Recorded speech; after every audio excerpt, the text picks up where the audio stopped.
Hey there fellow creators, Ben here from Cinder Studios, and I'm back with a quick tutorial about spray paint, stenciling, and working on canvas. Stick around.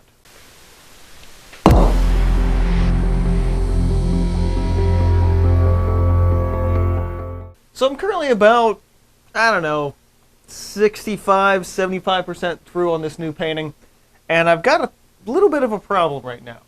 That problem is I've got a star, a sun, what have you, up in this corner that is just a little bit of a white dot with a sort of a glow around it that I did in the initial paint layers.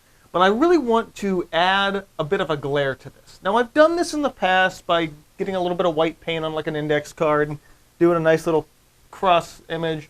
I've also used some white acrylic spray paint to just do a blast of diffused light to really do that as well. But I want to combine those two techniques a little bit today and do something I've actually never done before, which is going to involve one, a practice layer first, and two, showing it how it looks on canvas. Now I know basically what I'm doing here, but I've just never done it on this scale before. So for this tutorial, you're going to need some white spray paint. I've got my Liquitex white spray paint here. I really like this stuff for indoor use and studio use because there's really no odor to it, and it allows you to do stuff like this on an easel. You're going to want some clear plastic film. I use this Duralar stuff. It's a really good alternative to a traditional acetate. And of course, some sort of a marker to put onto that surface. I'm just grabbing a Sharpie for this, as well as an X-Acto knife, but we'll get there in a second. So a little bit closer now, you can see what I'm talking about. It's just sort of a little dot here. It's not really complete in any capacity, and I want to give it a little bit more finesse. Also, that whole side of the canvas and composition is a little empty, so giving it a little more dynamic of a lens flare I think would be in the best interest of the piece. Now, taking a little bit of masking tape, I'm just going to grab my sheet and tape that up over there. If I can manage to center it, that would be a good idea. So for this, I have just the central circle. So I don't want to cross that, and I just want to go whoop, up with it, down, left, right. I'll even these lines out in a little bit once I start slicing it, and then probably half lines here, here, about like that. Just a guide to give myself an idea of where to slice. Now, over on my cutting mat with an X-Acto knife, I'm going to be moving this first of all. Just putting in essentially little slits. So I want a shape that will essentially look like a small diamond like this for each of those shapes, with the smaller of that section, or wider, to be closer to the sun.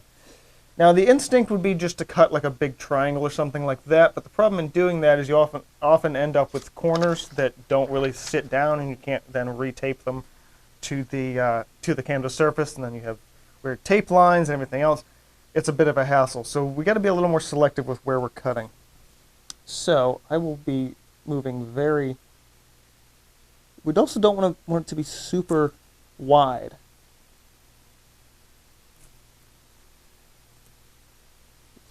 Taper it up.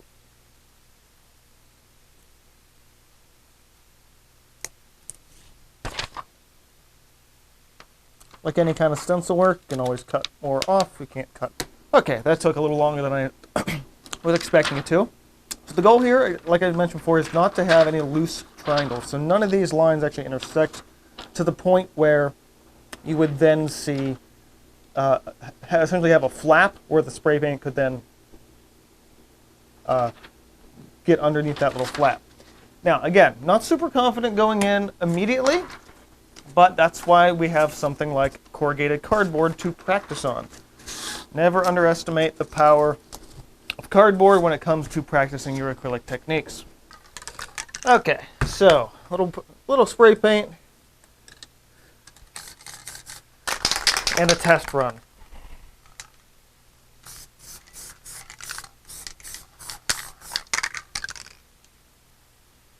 Something like that.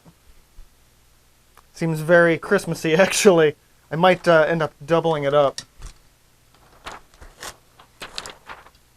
on an offset. See how that looks before I do anything else.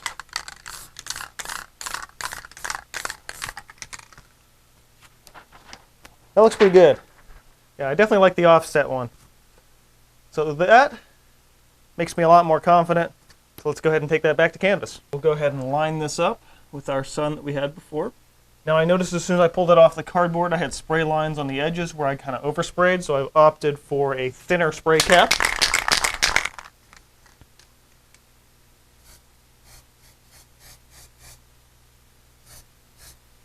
Still might get a little bit of overspray, but not as much now. About like that. I will need another piece of the masking tape to turn this. Should have thought that through. And then enough offset. Give that another really light spray.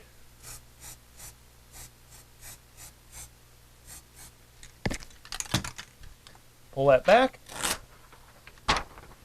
We've got ourselves a pretty nice little collection of sun rays. I think I actually will take a little bit. I haven't done this in a while, but I have to make a new one real quick. But another piece of that acetate film. Basically just making a little tube like that with a thinner end point. So now it's a lot more focused. I can just blast the tiny little spot in the center. There we go. Little hazy spot right in the center to keep things more uniform. So next time you're sort of at a point where like, I need a cleaner line but a fuzzier line too.